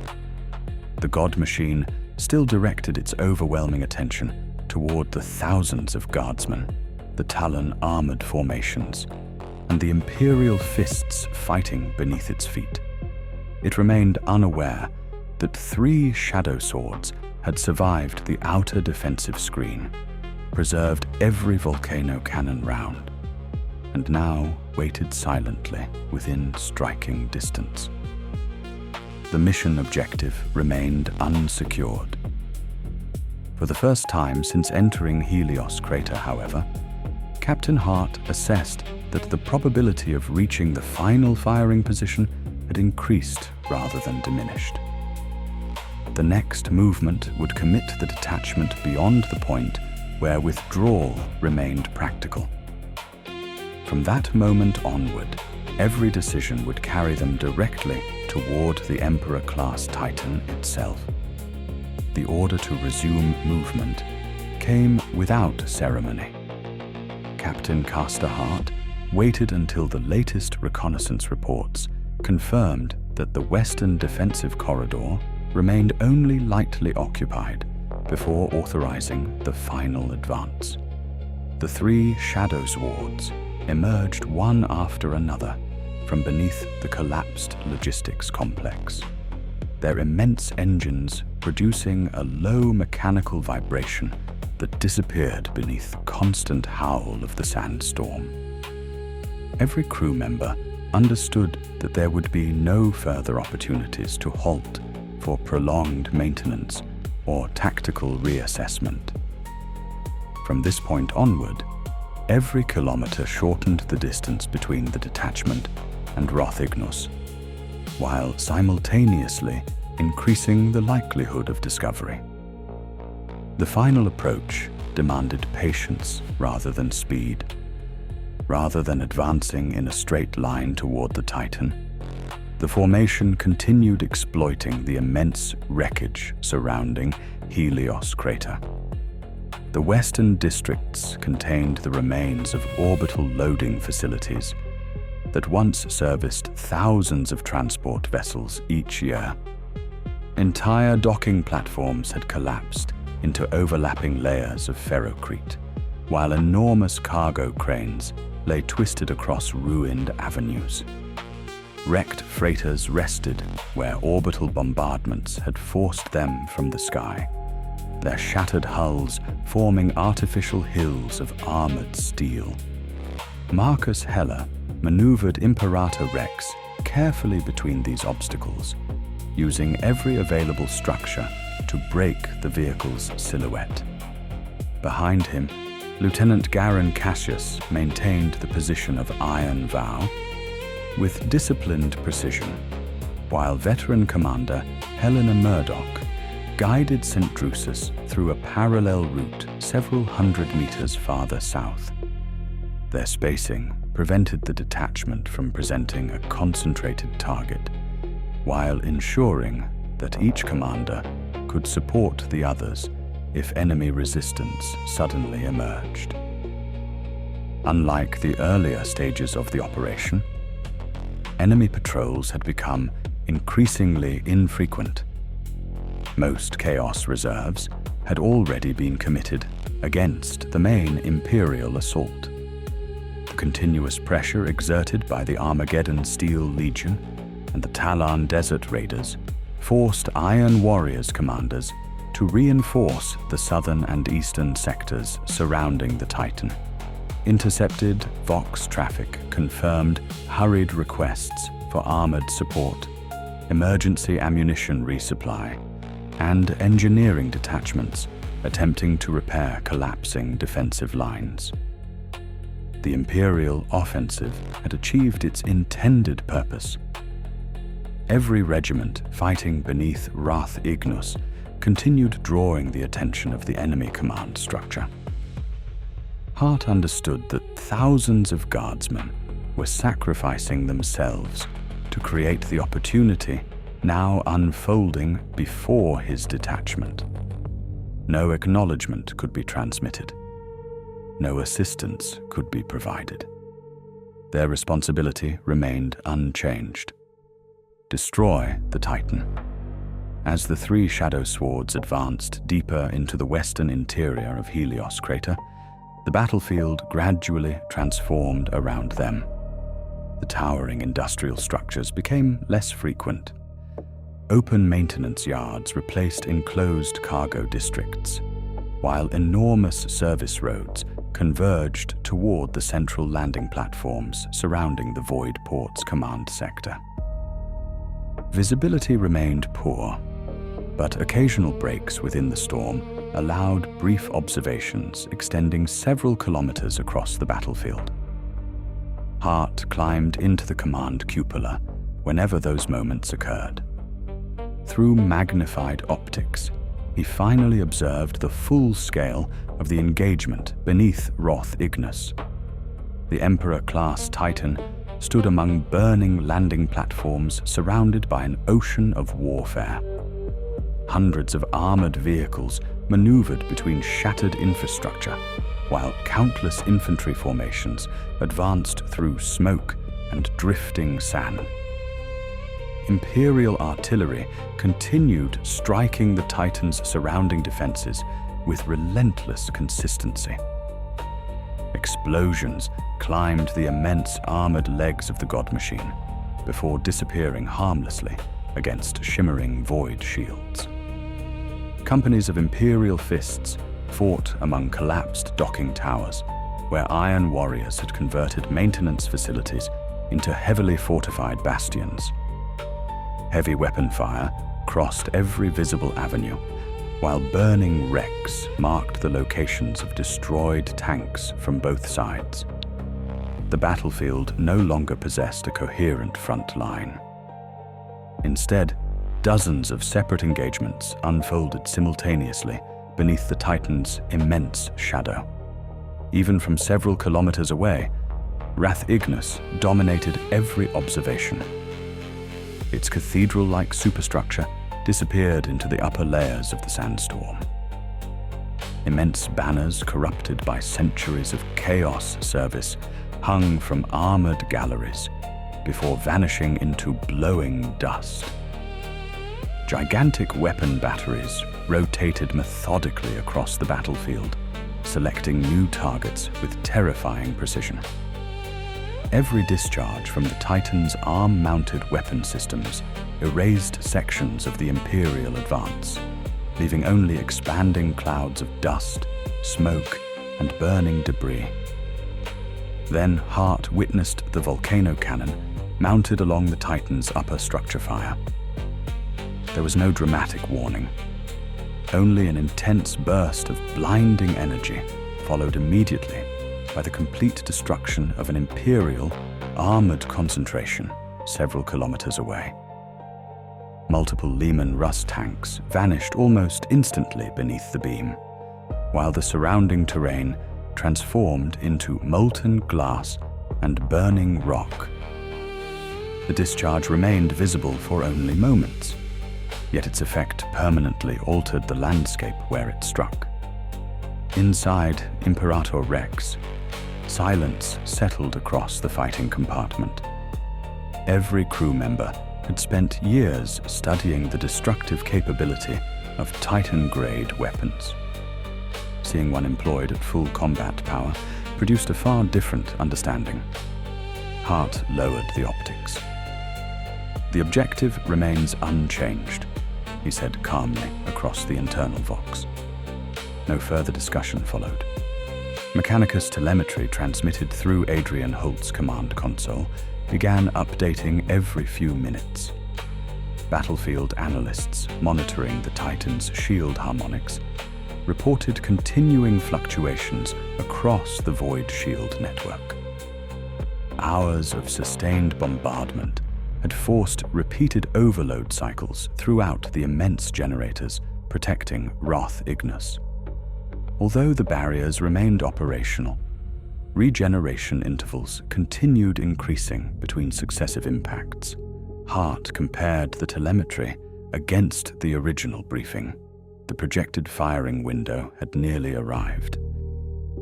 Several additional reconnaissance reports confirmed that enemy armored reserves remained heavily committed elsewhere. The western sector immediately surrounding the Titan contained only scattered defensive formations supported by anti-aircraft batteries and several anti-armor positions overlooking the primary maintenance approaches. Those positions represented the final obstacle. Hart issued concise instructions to both accompanying commanders. No unnecessary engagements. Secondary weapons only. Volcano cannons remained secured until firing authorization. The three Shadowswords accelerated together for the first time since entering Helios Crater. The massive vehicles emerged from concealment and crossed an open maintenance district previously avoided throughout the operation. Enemy observers immediately detected movement. Warning sirens echoed across nearby chaos positions. Heavy autocannons opened fire first. Explosive rounds impacted harmlessly against the frontal armor of Imperator Rex, while anti-tank missiles streaked through the sandstorm from elevated maintenance platforms. Elias Dawn calmly directed the secondary heavy bolters toward the nearest firing positions. Reinforced barricades collapsed beneath concentrated fire as corrupted guardsmen abandoned their emplacements. To the north, Iron Vow destroyed an enemy anti-tank battery before its operators completed target acquisition. South of the formation, Saint Drusus suppressed a fortified communications bunker, directing nearby defensive elements. The engagement lasted less than 5 minutes. Hart refused to slow the advance. The objective now stood less than 3 kilometers ahead. Every surviving enemy formation began transmitting frantic reports toward higher command.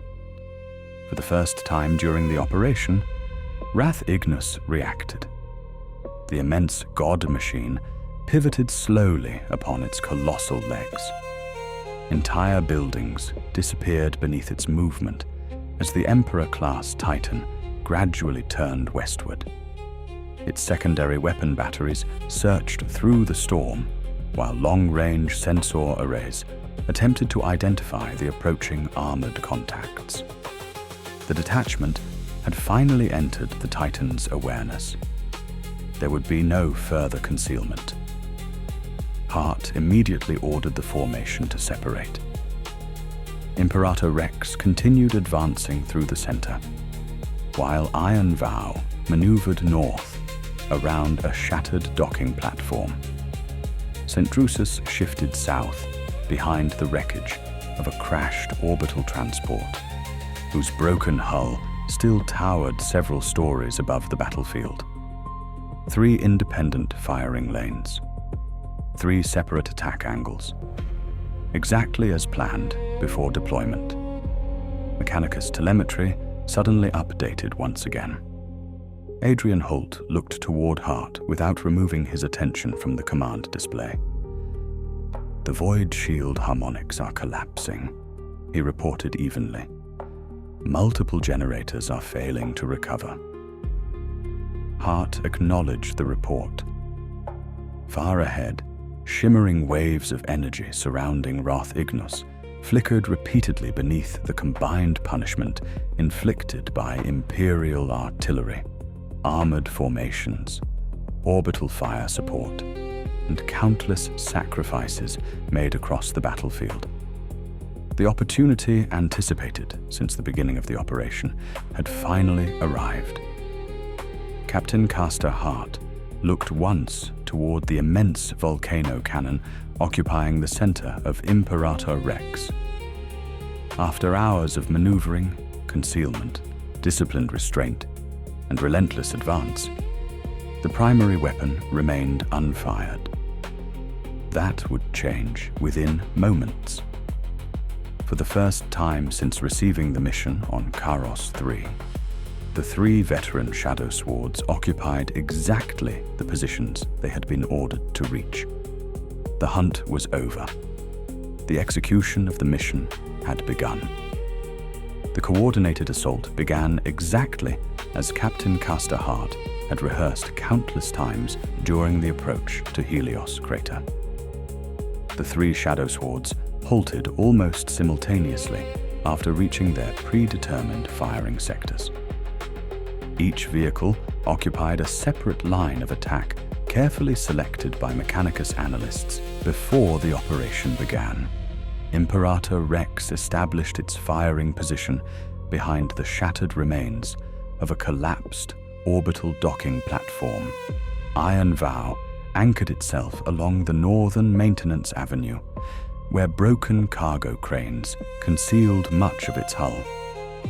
Saint Drusus remained partially hidden behind the wreckage of a transport vessel, whose reinforced armored hull still stood several stories above the surrounding battlefield. For several seconds, nothing moved inside the command compartment. Driver Marcus Heller locked the suspension assemblies. Hydraulic stabilizers absorbed the immense weight of the vehicle as the chassis settled firmly against fractured ferrocrete. Elias Dawn completed final target verification. The volcano cannon slowly elevated toward the immense silhouette dominating the battlefield.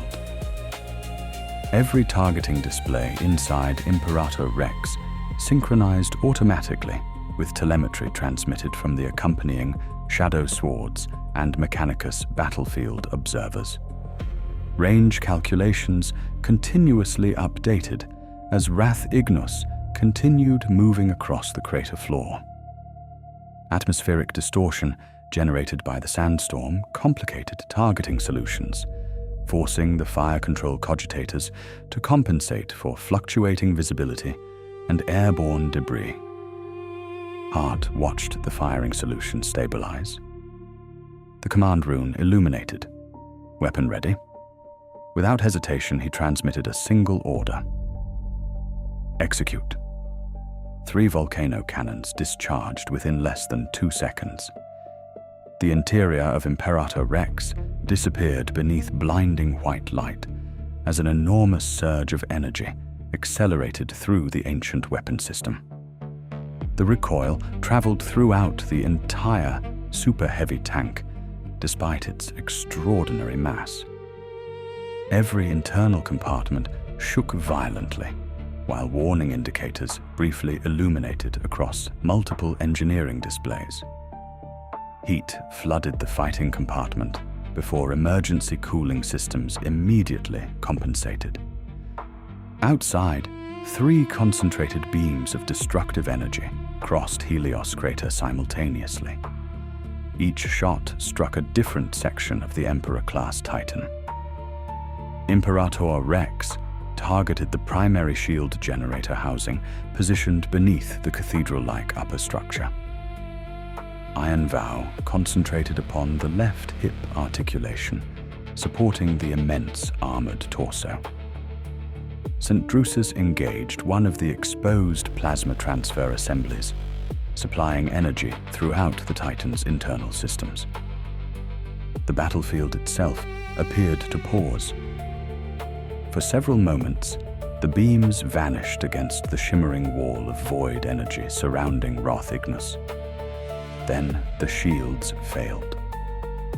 Across the immense surface of the Titan, overlapping barriers collapsed in rapid succession as the exhausted generators finally exceeded their capacity. Waves of unstable energy rippled outward before disappearing entirely.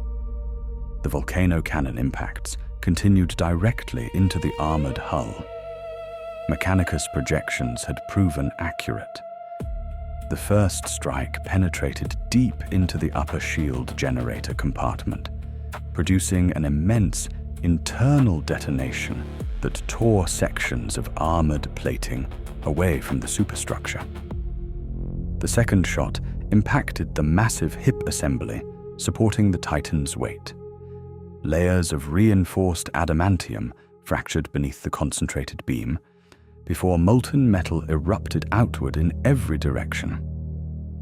The third impact struck the exposed plasma distribution network. Brilliant arcs of uncontrolled energy burst across the Titan's torso, while secondary explosions spread rapidly throughout interconnected machinery. For the first time since entering Helios Crater, Wrath Ignus stopped moving. Hart immediately issued the second firing command. Loader Victor Kessel and Jonas Varek had already begun cycling the next volcano cannon round before the previous discharge finished venting residual heat. The experienced crew moved with remarkable coordination despite the violent vibration throughout the fighting compartment. No words were exchanged. Every action followed years of disciplined repetition. Outside, the Titan responded. Secondary weapon batteries rotated toward the newly identified threat. The immense god machine no longer considered the thousands of Imperial guardsmen beneath its feet the greatest danger. 3 Shadowswords had become its priority. Heavy laser batteries discharged first. Towering beams crossed the battlefield toward the Western Maintenance District. One blast struck the remains of a docking tower several hundred meters north of Imperator Rex. Thousands of tons of reinforced steel collapsed instantly, filling the surrounding avenues with burning debris. Another impact landed dangerously close to Iron Vow. The blast wave overturned several destroyed vehicles, while fractured ferrocrete showered across Lieutenant Garen Cassius's hull. Despite the violence, the Shadowsword remained operational. Hart refused to relocate. Every second spent moving reduced firing accuracy. Every second spent stationary increased the probability of destruction. The volcano cannon completed its recharge. Fire. The second coordinated volley crossed the battlefield. This time, every commander selected areas already damaged by the previous attack. 3 concentrated beams struck the compromised hip assembly almost simultaneously. The effect exceeded every projection. The immense armored joint ruptured beneath repeated impacts. Molten adamantium poured downward as gigantic mechanical components separated from one another under impossible stress. Hydraulic systems failed catastrophically, while internal explosions continued propagating throughout the damaged structure. For the first time in countless centuries, Wrath Ignus staggered. The entire battlefield seemed to react. Imperial guardsmen halted momentarily to witness the impossible. Even Iron Warriors' defensive formations briefly ceased coordinated fire as the Emperor-class Titan shifted unevenly upon its damaged leg. The God Machine remained standing, but no longer stood securely. Hart immediately recognized the changing tactical situation. Remaining stationary invited certain destruction. The objective had transitioned from shield suppression to catastrophic structural damage. The next firing opportunity would likely become their last. Enemy response intensified dramatically. Every surviving Chaos armored formation within the western sector redirected toward the 3 Shadowswords. Battle tanks emerged from concealed streets, while demon engines charged directly across open maintenance yards. Heavy artillery, previously supporting the southern front, adjusted fire toward the Titan hunters. Missile batteries saturated the western district with continuous bombardment, while corrupted infantry attempted to establish anti-armor positions ahead of the advancing Imperial vehicles. The western approach became the most dangerous location inside Helios Crater. Hart ordered immediate displacement. Imperator Rex reversed behind the shattered docking platform moments before concentrated artillery destroyed its previous firing position.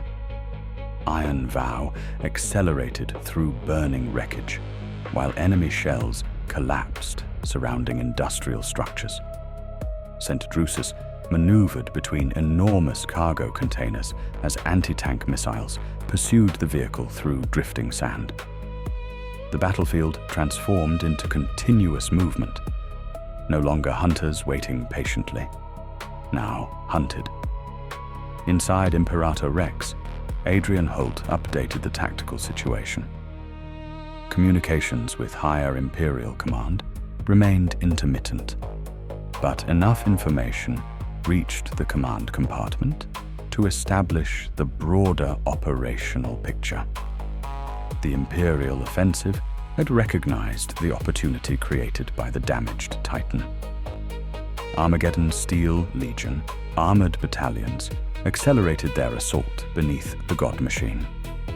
Tallarn Desert Raiders expanded their flanking attacks against Chaos logistics routes. Imperial Fists companies pushed directly into defensive sectors previously protected by the Titan's overwhelming firepower.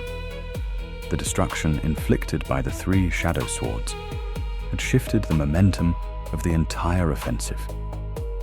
Hart accepted the report without celebration. The mission remained incomplete. The Titan still stood. The 3rd volcano cannon round entered the loading chamber.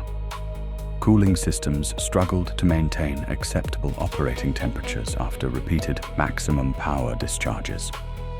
Warning indicators spread gradually across engineering consoles as reactor output approached operational safety limits. Fuel consumption had risen significantly during constant maneuvering. Secondary ammunition reserves had fallen after suppressing numerous enemy anti-armor positions. Replacement filter assemblies continued deteriorating beneath the relentless sandstorm, reducing engine efficiency with every passing minute. Time itself had become another enemy. The longer the engagement continued, the greater the probability that overwhelming chaos reinforcements would surround the detachment. Hart transmitted one final instruction to both accompanying commanders. No further maneuver beyond what was necessary to obtain clear firing lanes. No conservation of ammunition. No consideration for vehicle preservation. The third coordinated volley would determine everything. 3 Shadowswords emerged once more through the smoke and blowing sand. Ahead of them, the crippled Emperor-class Titan struggled to regain stability, while immense fires consumed damaged sections of its armored superstructure. Captain Castor Hart centered his attention upon the compromised hip assembly, already torn open by repeated volcano cannon impacts. There would be no opportunity after this. Whether the detachment survived or not would no longer depend upon logistics, fuel, ammunition, or extraction planning. Everything now depended upon the accuracy of 3 final shots delivered before the enemy completely overwhelmed their position. Before the third coordinated volley, Captain Castor Hart understood that the mission had reached the point where planning no longer influenced the outcome. Every maneuver completed during the approach across Kharos Three, every decision made while navigating the sandstorm, and every engagement deliberately avoided had created this final opportunity. What followed would depend upon the remaining endurance of 3 veteran crews and the ancient machines entrusted to them. Inside Imperator Rex, Helios Dawn completed the final targeting adjustment, while the vehicle continued moving across fractured ferrocrete. The compromised hip assembly of Wrath Ignus remained partially obscured by smoke, drifting sand, and secondary explosions spreading throughout the Titan's damaged superstructure. The fire control cogitators continuously refined the firing solution as the God Machine attempted to redistribute its immense weight onto its remaining support leg. Hart waited, not for a perfect target, only for the correct moment. The Titan shifted again. Massive structural components briefly aligned as damaged servos attempted to stabilize the failing leg assembly. Fire. The volcano cannon discharged for the 3rd time. Almost simultaneously, Iron Vow and Saint Drusus released their own final coordinated shots. 3 beams converged upon the already devastated structural joint. For a fraction of a second, nothing appeared to change. Then the entire left support assembly failed. Millions of kilograms of fractured adamantium, shattered drive mechanisms, collapsed structural bracing, and molten reactor conduits erupted outward beneath impossible mechanical stress. Internal explosions propagated upward through the Titan's torso as power transmission systems catastrophically overloaded. Entire armored galleries detached from the superstructure before crashing into the battlefield below. The immense Emperor-class Titan attempted one final corrective movement. It failed. Slowly at first, almost imperceptibly, Wrath Ignus began leaning toward its damaged side. Every commander across Helios Crater witnessed the same impossible sight. The god machine fell. The collapse resembled neither the destruction of an armored vehicle nor the demolition of a fortress. It resembled the collapse of an entire city. The remaining support leg fractured beneath the enormous shift in weight. Cathedral-sized sections of armored plating tore free, while weapon batteries detached from the upper structure. The immense torso rotated uncontrollably before striking the crater floor with unimaginable force. The impact shook the entire battlefield. Collapsed docking platforms disintegrated beneath the Titan's weight. Shockwaves traveled across Helios Crater, overturning armored vehicles and collapsing already damaged industrial structures. Towering clouds of dust, burning fuel, and pulverized ferrocrete rose thousands of meters into the atmosphere before disappearing into the surrounding sandstorm. Even after striking the ground, secondary detonations continued throughout the fallen machine. Reactor compartments ruptured. Ammunition reserves ignited. Power distribution systems failed one after another beneath uncontrolled overloads. The designation Wrath Ignus disappeared from every active Imperial tactical display. Confirmation followed less than 1 minute later. Target destroyed. Hart acknowledged the transmission without speaking. The primary objective had been completed. Immediately afterward, reality returned. The destruction of the Titan did not end the battle. Instead, chaos formations throughout the western sector redirected every available weapon toward the surviving Shadowswords. Enemy artillery intensified. Battle tanks advanced through burning wreckage. Iron warriors attempted desperately to eliminate the vehicles responsible before they could withdraw. Hart issued the extraction order immediately. The 3 Shadowswords abandoned their firing positions without hesitation. Unlike the deliberate approach into Helios Crater, the withdrawal emphasized constant movement above all else. There no longer existed any reason to preserve concealment. Every enemy commander already knew their location. Marcus Heller accelerated Imperator Rex through the remains of the shattered maintenance district, while artillery impacts chased the advancing vehicle. Broken buildings collapsed across nearby avenues as repeated bombardments attempted to block the withdrawal corridor. Behind him, Iron Vow engaged pursuing Chaos Armor, using its remaining secondary weapons. Lieutenant Garen Cassius deliberately remained slightly behind the formation, repeatedly suppressing enemy pursuit long enough for the remaining vehicles to maintain distance.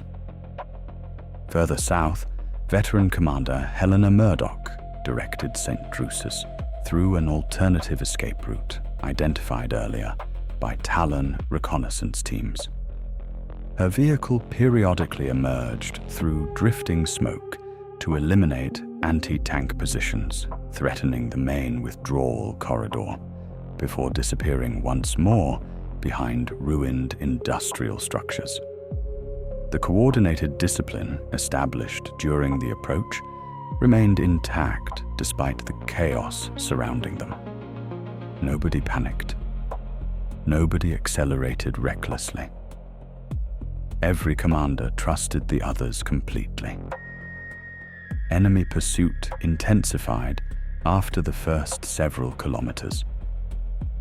Chaos battle tanks emerged from side streets, attempting to intercept the withdrawing detachment, while demon engines crossed open terrain with surprising speed despite the continuing sandstorm. Several enemy formations succeeded in closing effective firing range. Heavy battle cannon rounds began striking dangerously close to Imperator Rex. One impact shattered external storage compartments mounted along the rear hull. Another destroyed portions of the communication antenna array, before Adrian Holt transferred remaining systems onto emergency reserve equipment. Internal alarms illuminated briefly across multiple engineering consoles. None affected vehicle mobility. Hart ignored them. Fuel reserves continued decreasing. Engine temperatures climbed steadily, following continuous maximum output operation.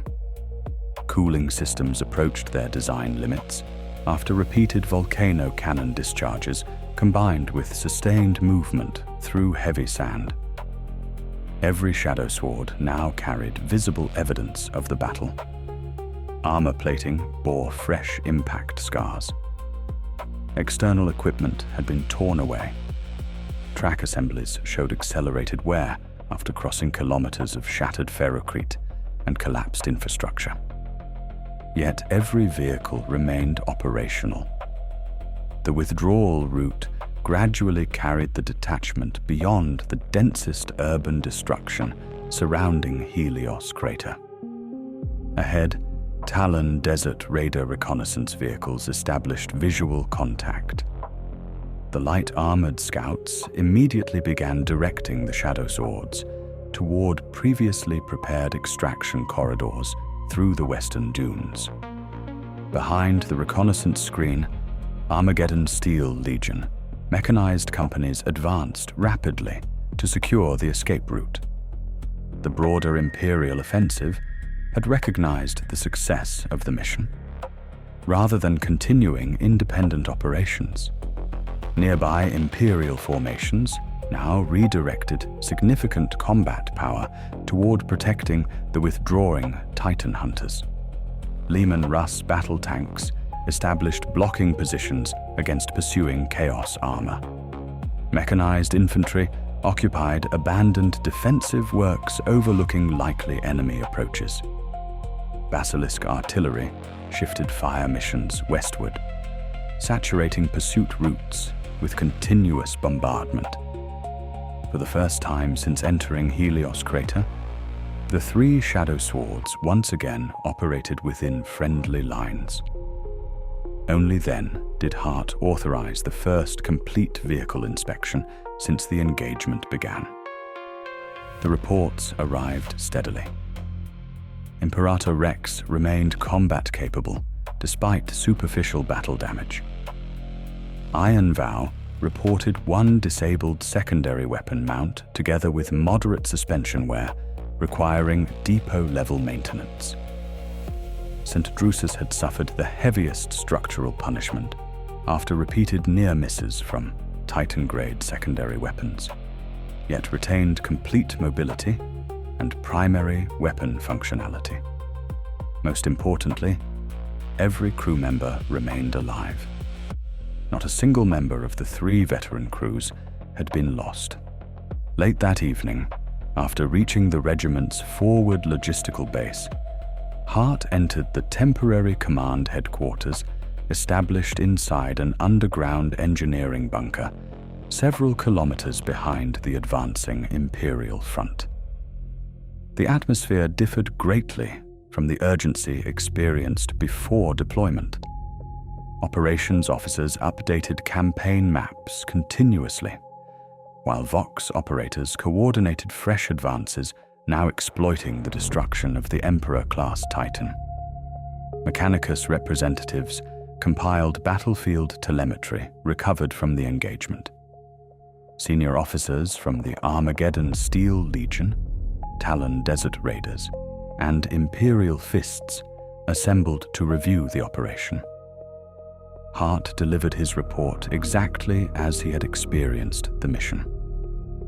He described the deployment through the western desert, the influence of the sandstorm upon enemy reconnaissance, the defensive doctrine employed by the Iron Warriors, the condition of Helios Crater, the gradual weakening of the Titan's void shields, the coordinated volcano cannon strikes.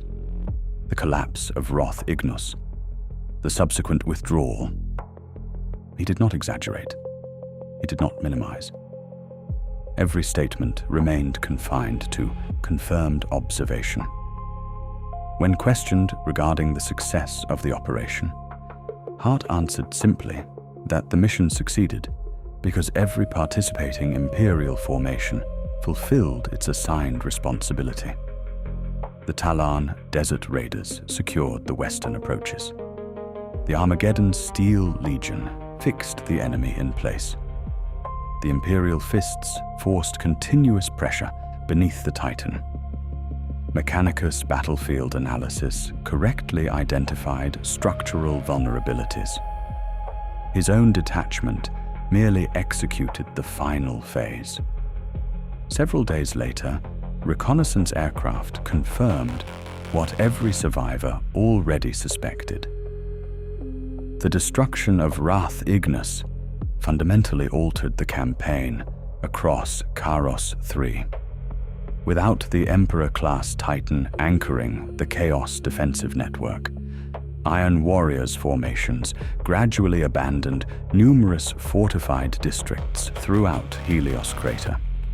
Imperial armored companies expanded the breakthrough, while additional guard regiments entered the Void Port in force. Orbital supply operations resumed weeks later after engineering detachments cleared enormous sections of wreckage created by the Titan's collapse. The 3 Shadowswords returned to their regiment after extensive maintenance. Mechanicus engineers replaced damaged armor, rebuilt suspension assemblies, recalibrated the volcano cannons, and restored every system affected during the operation. Fresh paint covered the repaired sections of each hull. The crews remained unchanged. Captain Castor Hart concluded his report with a final observation recorded by the regimental archivists. The mission demonstrated that no individual weapon, vehicle, or commander wins a campaign alone. The destruction of an Emperor-class Titan required disciplined planning, accurate intelligence, overwhelming logistical support, coordinated action across multiple Imperial organizations, and thousands of soldiers willing to hold the line long enough for 3 Shadowswords to reach their objective. That was the final assessment entered into the operational archive of the 117th Armageddon Steel Legion Armored Regiment. The report ended there. No further additions were considered necessary.